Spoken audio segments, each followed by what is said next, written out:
ये है 21वीं सदी की सबसे कीमती चीज।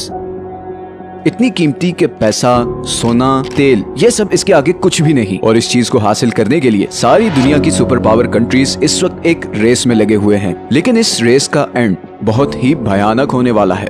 बज़ाहिर मामूली सा पत्थर नजर आने वाली ये चीज शायद एक ऐसी जंग का सबब बनने वाली है जो पूरी दुनिया को अपनी लपेट में ले लेगी। ऐसी जंग जिसके बारे में एक्सपर्ट्स और एस्ट्रोलॉजिस्ट्स वार्न करते आ रहे हैं। World war 3। इस विश्व युद्ध की सबसे बड़ी वजह शायद यही चीज होगी। आखिर क्या है ये चीज जिसको हासिल करने के लिए सारी दुनिया के मुल्क एक दूसरे से लड़ पड़ेंगे? क्या आप जानते हैं कि वो क्या चीज है जिससे हमारे सारे टेक्नोलॉजी गैजेट्स जैसे कि मोबाइल फोन, कंप्यूटर, टीवी, जंगी हथियार और बिजली से चलने वाली गाड़ियों की बैटरीज चलती हैं? वो है जमीन में पाए जाने वाली एक बहुत ही नायाब धातु जिसे कहते हैं लिथियम। लिथियम को इस वक्त पूरी दुनिया में व्हाइट गोल्ड कहा जा रहा है और इसकी वजह यह है कि फ्यूचर एआई यानी आर्टिफिशियल इंटेलिजेंस और इलेक्ट्रिक व्हीकल्स यानी बिजली से चलने वाली गाड़ियों और ट्रांसपोर्ट का है। और इन दोनों चीजों में यूज होने वाला सबसे बड़ा रॉ मटेरियल लिथियम ही है।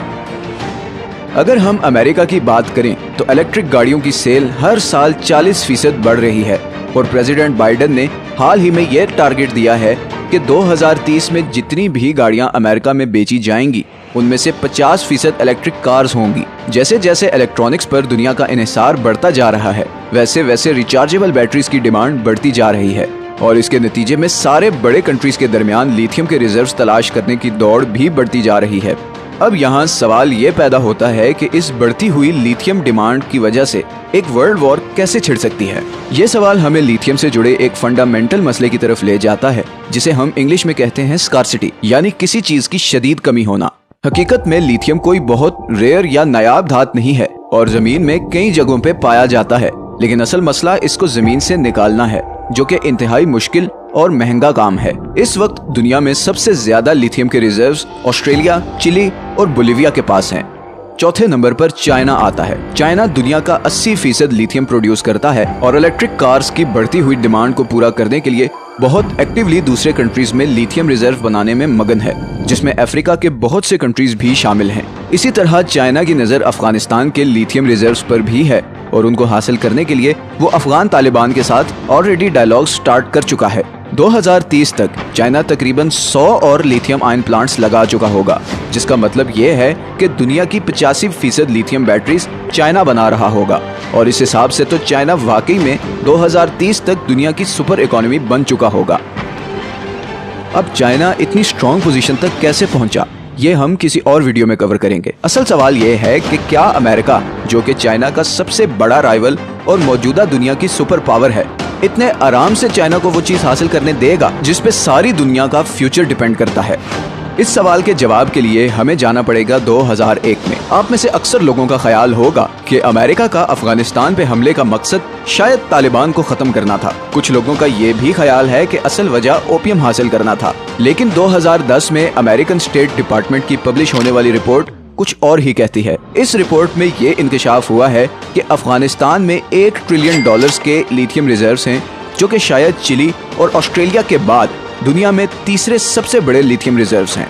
और अमेरिका के अफगानिस्तान में घुसने की असल वजह थी यही लिथियम रिजर्व्स, क्योंकि इस वक्त अमेरिका के पास रिफाइंड लिथियम के सिर्फ 8% रिजर्व्स हैं और इलेक्ट्रिक कार्स की डिमांड को पूरा करने के लिए अमेरिका को लगभग 5 लाख मेट्रिक टन लिथियम की जरूरत है। और दूसरी तरफ ही अमेरिका के अफगानिस्तान से जाने के बाद चाइना ऑलरेडी अफगानिस्तान पे नजरें गाड़ी बैठा है। इसीलिए चाइना अफगान तालिबान से बातचीत कर रहा है और अफगानिस्तान के लिए बड़े बड़े पैकेजेस अनाउंस कर रहा है, क्योंकि उसकी नजर उस व्हाइट गोल्ड पे है जो फ्यूचर में दुनिया की तकदीर बदलने वाला है और उसे एक सुपर पावर बनाने वाला है। इसीलिए बहुत से एक्सपर्ट्स के मुताबिक अफगानिस्तान से अमेरिका का निकल जाना शायद ऐसा ही है जैसे अमेरिका ने खुद अपने हाथ से फ्यूचर की सुपर पावर सीट चाइना को दे दी हो। लिथियम की डिमांड इतनी ज्यादा बढ़ गई है कि इसकी प्राइस में पिछले 1 साल में 500% इजाफा हुआ है। ये बढ़ती हुई डिमांड और बढ़ती हुई प्राइस ही असल वजह है कि हर बड़ा मुल्क, हर बड़ी कंपनी अब लिथियम में इन्वेस्ट करना और उसे हासिल करना चाहती है। दुनिया में सबसे ज्यादा इलेक्ट्रिक कार्स बनाने वाली कंपनी टेस्ला के मालिक इलॉन मस्क ने हाल ही में अपनी ट्वीट में कहा है कि लिथियम की इस तरह बढ़ती हुई प्राइस का मतलब है कि टेस्ला को लिथियम माइन करने के लिए भी खुद मैदान में उतरना पड़ेगा। इस सारी सूरत हाल को देखते हुए ऐसा लगता है कि अमेरिका खुद को इस वक्त शायद उसी पोजीशन पर ले आया है जिस पोजीशन में 1941 में जापान था और उसने पर्ल हार्बर पर हमला किया था। जिस फ्रस्ट्रेशन ने जापान को ये कदम उठाने पर मजबूर किया था, वैसी ही फ्रस्ट्रेशन का शिकार इस वक्त अमेरिका है और वो भी ऐसा कोई कदम किसी भी वक्त उठा सकता है। पिछली 4 दहाइयों में लड़ी गई तमाम जंगें ऑयल यानी पेट्रोल के लिए थी, क्योंकि उस वक्त पेट्रोल ही असल ईंधन था। लेकिन अब जैसे कि मैं पहले बता चुका हूँ कि फ्यूचर बिजली से चलने वाली चीजों का है, तो इट इज वेरी नेचुरल कि अगली जंगें अब रिचार्जेबल बैटरी को पावर करने वाले मेटल यानी लिथियम को हासिल करने के लिए होंगी। और न्यूक्लियर टेक्नोलॉजी के इस दौर में जंग का मतलब क्या होगा, शायद ये मुझे आपको डिटेल से बताने की जरूरत नहीं।